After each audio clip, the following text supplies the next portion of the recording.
Bueno, es muy importante porque Darío Fernández nos estaba contando recién, si tuviera que hacer un cóctel, digamos, con distintos candidatos que están por fuera del partido, recién mencionaba a Norma López, Anita Martínez. Anita Martínez. Y, sí, no sé, la verdad que, o sea, bueno, al resto por ahí no los conozco personalmente, no los conozco demasiado, pero después gente que sí, que actúa actualmente, que está en el consejo, que es de mi propio partido, por ejemplo, María Eugenia Schmuck viene haciendo un trabajo muy, muy interesante y creo que también hay que destacarlo, más allá de que pertenezca a otro sector y hoy apoye a otra lista, creo que también, que definitivamente el consejo, por ejemplo, el concejal Cortés también, alguien que también hace un muy buen trabajo.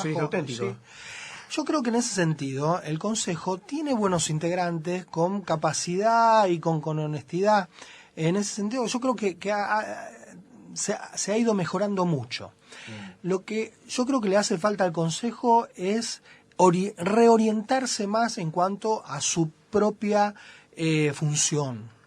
Insisto, así como en los cuerpos deliberativos a nivel nacional se dice que el Congreso es la voz del pueblo, bueno, esto debería funcionar de la misma manera aquí en Rosario. Claro, el Consejo Municipal es la voz de los vecinos, debería ser la voz de los vecinos. El tema es que pasa que cuando uno se acerca a los barrios, como vos mismo dijiste, el concejal siempre tiene que estar cerca de los vecinos. Pero después cuando llegan al consejo siguen el plan ejecutivo, la administración local. Sí, a veces su alineamiento político dentro de los espacios por ahí tal vez lo condiciona. Nosotros en ese sentido somos muy claros. Nosotros creemos que primero y antes que nada está la representación directa del vecino. Y después la representación de los intereses sectoriales, partidarios o de proyectos políticos. En ese sentido, incluso tenemos algunas propuestas también para hacer. Nosotros creemos que el Consejo, justamente como tiene que ser la representación de los vecinos, debe funcionar de otra manera. El Consejo debe buscar algún funcionamiento descentralizado. Si bien no podemos tener concejales, consejos por todos lados, sí tiene que buscar un funcionamiento descentralizado. Y en ese sentido tenemos una propuesta también para llevar al Consejo. Nosotros en la próxima composición del Consejo vamos, y me incluyo, vamos a hacer 24 concejales. Bueno, en Rosario tiene que haber 24 puntos fijos en la ciudad donde esos 24 concejales, un día a la semana, se sienten 2 o 3 horas a escuchar a los vecinos, a levantar los proyectos, acerca de las propuestas, los problemas que hay, a recorrer, digamos, los barrios. Nosotros creemos que esto se puede hacer, si bien hay muchos concejales que reconozco lo hacen, pero creo que esto debe ser ya institucionalizado. Sí, y todo sea de una forma natural. Exacto. Y no, institucionalizado incluso con la obligación. Es decir, nosotros, por ejemplo, en el Consejo está obligado el concejal a participar de las sesiones los días jueves. Lo tiene como obligación, es más, tiene que firmar un libro de asistencia. Nosotros creemos que así como los jueves, en los días de sesión, el concejal debe cumplir con esa función, debe ir a sesionar y debe fijar asistencia, del mismo modo habría que establecer un día, en un lapso de tiempo, en un lapso horario, para que los 24 concejales ese mismo día estén sentados en 24 puntos de la ciudad, que pueden ser instituciones barriales, como vecinales, clubes, no importa, porque hoy sabemos que con una notebook vos te sentás en cualquier oficina, en cualquier espacio físico, tenés conexión directa con el consejo, tenés allí todo lo que vos necesitas para poder trabajar directamente con el vecino. Y esos puestos fijos, los concejales que vayan y se sienten allí, tienen que ir rotando semana a semana. Esto hace que el vecino sepa que a muy pocas cuadras de su casa sabe que un día a la semana, ya sea el lunes, el viernes, por ejemplo, por buscar días que no compliquen con el resto del funcionamiento del consejo, de las comisiones y demás, habrá que acordar qué día, pero que el vecino sepa que ese día, en ese lapso horario, sí o sí, va a encontrar a un concejal en su barrio, a muy pocas cuadras. Claro. Esto hace que el consejo de por sí, en su trabajo, se descentralice y que la gente se sienta mejor representada. Se sienta representada. Porque y de esa manera lo interesante sería que el vecino tenga una mayor participación. Absolutamente. Y lo interesante, creo que lo que vos dijiste es que una vez por semana también el concejal vaya rotando de punto. Exactamente. Y eso es bueno porque de esa manera conoce las distintas... realidad de otros barrios. Claro, y conoce la totalidad de la ciudad. Exactamente. Distrito centro, sur, Y a la vez, distintos barrios. exacto, y a la vez estamos evitando tal vez que se genere una cuestión por ahí de clientelismo o de vinculación entre el concejal que permanentemente va al mismo barrio o atiende el barrio donde tiene a sus principales allegados. Creo que el funcionamiento del Consejo se nutriría de una manera increíble. Y obviamente después está el hecho de que el Ejecutivo cubra y cumpla con lo que se dictamina en el Consejo, que esto más de una vez, muy a menudo no ocurre. O sea, el municipio a veces, el Poder Ejecutivo, ignora, pero ignora a exprofeso, Sí. determinaciones que se toman en el Consejo Municipal. Esto debería incluso hasta ser penado. O sea, no puede haber un municipio que desconozca lo que el Consejo vota. En ese sentido, bueno, ya te digo, creo que de esta manera estaríamos acercando el Consejo a la gente, desde ya que nuestro compromiso es hacerlo naturalmente, sin necesidad de que nada nos obliga, porque a nosotros nos obliga prácticamente la convicción de que tiene que ser así. Pero creo que estaría bueno que todos los concejales se vean obligados a concurrir un día a la semana a un punto distinto del barrio. Eso es interesante. Institucionalmente. Como punto de vista me gustó, compro esa parte. Una de las preguntas que te quería hacer, para los que recién enganchan, recordamos, estamos con Darío Fernández, ¿no? Precandidato de la lista Vecinos Organizados y Solidarios.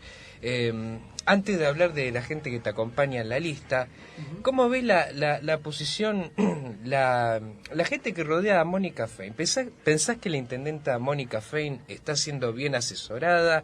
¿Tiene gente que la gente que la acompaña es capaz y responsable? ¿Cómo lo ves?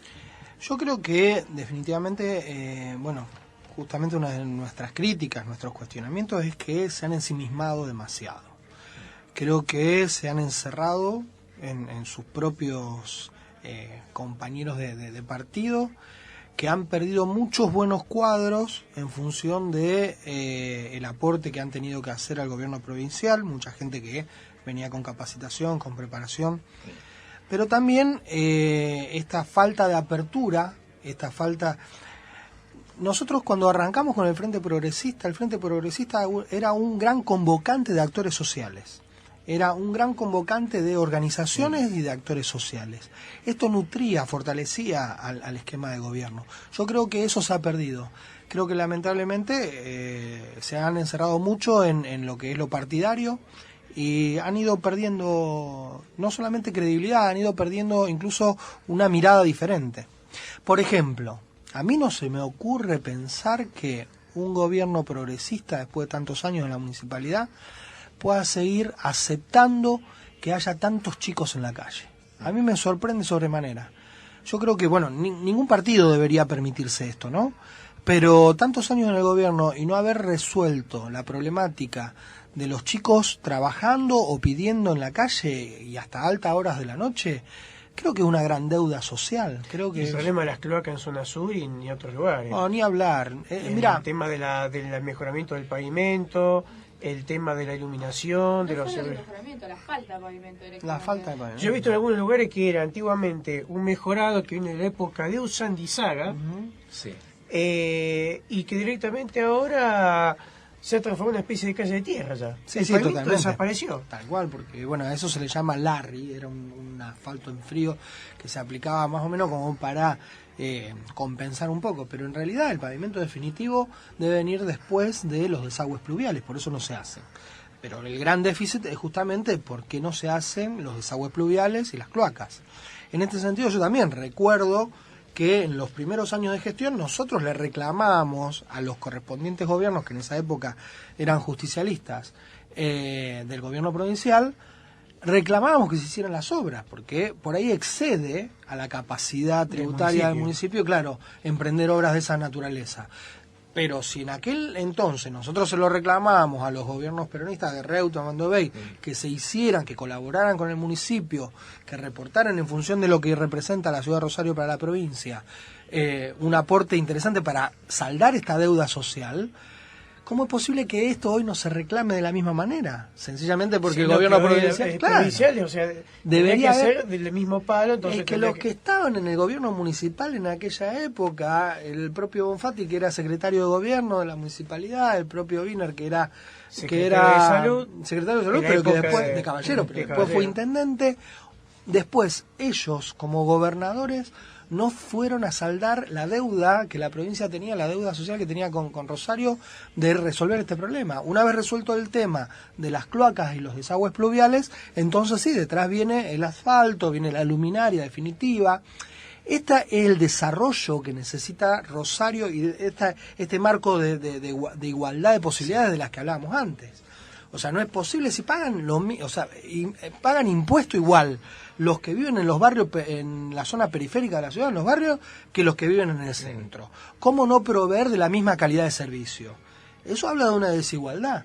Y eso es lo que una gestión que se dice progresista no puede soslayar, no la puede pasar por alto. Se trabaja mucho en la parte turística, que hay que reconocerle que a nivel turístico han hecho cosas, han atraído, pero quedaron Sí, afuera. pero yo te diría en la los parte barrios. turística, yo te diría sinceramente, a mí me duele muchísimo de cómo se ha destruido mucho el patrimonio en la ciudad.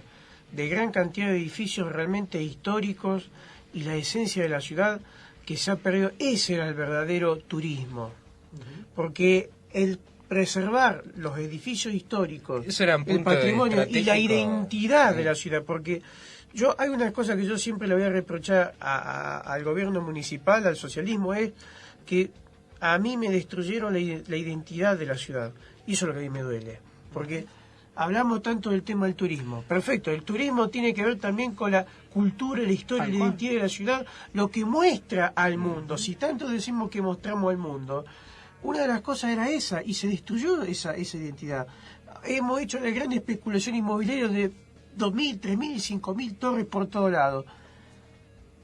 Hay que hacer primero una evaluación de que, a ver, qué es lo que hay que conservar, que es histórico lo que representa la ciudad. Bueno, Y creo lo que se tiene que eliminar para construir nuevos edificios, bárbaro, perfecto. Pero no, barremos con todo y ahí entra el poder de los arquitectos, de las empresas constructoras. Sí, y el todo lo demás. negocio inmobiliario. Bueno, un ícono de lo que vos planteás es el Palacio Tiscornia. Vos sabés que enfrente de la Plaza 25 de Mayo, entre el Correo, o sea, al lado del Correo, yendo para el lado de La Prida, Sí. entre La Prida y Buenos Aires, por calle Córdoba, había un palacio que se llamaba el Palacio Tiscornia. Era una casa muy antigua, de las coloniales, de las primeras de la Villa del Rosario, donde incluso allí se dio lugar a lo que fue una de las batallas en Rosario de la Revolución del Parque. O sea, de la Revolución Son Radical. puntos estratégicos en América del Sur. Pero era un ícono de la historia, porque allí incluso estuvo Lisandro de la Torre con arma en mano, digamos, defendiendo aquella posición histórica. Ah, vos te refieres a lo que hoy el pasaje. No, es lo que hoy es una playa de estacionamiento. Ah, La bendita la playa de estacionamiento que en su momento se permitió avanzar con las obras, se destruyó la casa Tiscornia para poder hacer esta playa de estacionamiento. Después, ante recursos planteados con coherencia, no se les dio la habilitación, lo cual generó un doble problema, porque no solo que perdimos un patrimonio histórico, sino que estamos generando un lucro cesante que alguna vez la municipalidad va a tener que hacerse cargo. Y sí, Y Lo mismo por pasa- ejemplo, el terreno del Patio de la Madera, donde está el actual McDonald's, es terreno municipal, no podría estar, ¿no? Bueno, eso es un absurdo total. Eso es una Eso es un aberración. absurdo, sí, totalmente. Yo comparto. A mí me sorprendió porque incluso lo primero que se montó ahí antes de iniciar las obras fue un cartel oficial. Ah, Cosa que a mí, la M gigante. claro, a mí me sorprendió, porque yo digo, ¿qué van a hacer acá? Tenía desconocimiento de que fuera a ser el McDonald's, el traslado del McDonald's, y pensé en alguna construcción con la continuidad de lo que ediliciamente eran los galpones. Y después me sorprendo con que se trataba del traslado del McDonald's. Pero yo digo, qué cosa más loca, más absurda. A ver, es un emprendimiento privado como cualquier otro. Si vos querés el día de mañana poner una panchería, el municipio no te va a dar, no te va a ceder un terreno, un espacio Una público. plaza. Claro, que es de todos. Eso es un absurdo. Vos tendrás que ir y alquilar un local, el mejor, el más estratégico que te parezca. Comprar un terreno y Pero no, construir edificios. claro, pero no en paseo Es público. un terreno fiscal municipal. En un No paseo solo público. eso, sino que estaba el parque ahí, está como obstruyéndolo. Porque Absolutamente. ahora quedó como un cuadrado horrible alrededor. Pero, Y otra cosa que encima se perdió y que yo no me di cuenta. Un día mi viejo me dice, mirá lo que se perdió. En la esquina de Santa Fe y Veramujica estaba, que había quedado como patrimonio histórico, el portón de lo que era, eso era el patio del ferrocarril, del ferrocarril Santa se Fe. había conservado el portón. Claro, Veramujica en la esquina. Bueno, eso era un patrimonio histórico. Yo nunca me di cuenta. Cuando un día pasamos con mi viejo me dice, mira, ¿no te das cuenta de algo que desapareció? No. Le digo, oh, sí. Le digo, el portón de lo que era la entrada del ferrocarril, de lo que era antiguamente el ferrocarril Santa Fe. Justamente una de las artes de gobernar es generar las condiciones necesarias para el progreso, porque obviamente que a la ciudad le conviene el progreso, le conviene, digamos, el desarrollo, pero esto tiene que ser de un modo sustentable, tiene que ser equilibrado, tiene que ser considerando, digamos, lo que justamente lo que es el patrimonio de la ciudad, lo que es ecológicamente conveniente para la ciudad, urbanísticamente conveniente para la ciudad. Esto obedece a la buena administración. Claro, porque si no es como muy todo tirado de los pelos. Claro, permíteme. Muy hacia los ponchazos. Esperá, antes vamos a... porque tenemos que pasar a la sección, hay que decirlo, pero quería que me contaras un poco, quédate que ya... sobre la lista, ¿quiénes te acompañan? Bueno, la lista, ya la encabezo yo, Darío Fernández, después me acompaña en segundo lugar una amiga entrañable, Laura Boneto, que se decidió, digamos, a la militancia activa partidaria después del fallecimiento de su papá, que era René el dirigente de Federación Agraria, claro, con quienes nosotros hace 2 años compartimos, junto yo con el papá, una lista a diputados provinciales. Él encabezaba la lista de diputados provinciales y yo acompañaba desde un lugar muy, muy allí abajo. Y bueno, Laura nos acompaña en el segundo lugar.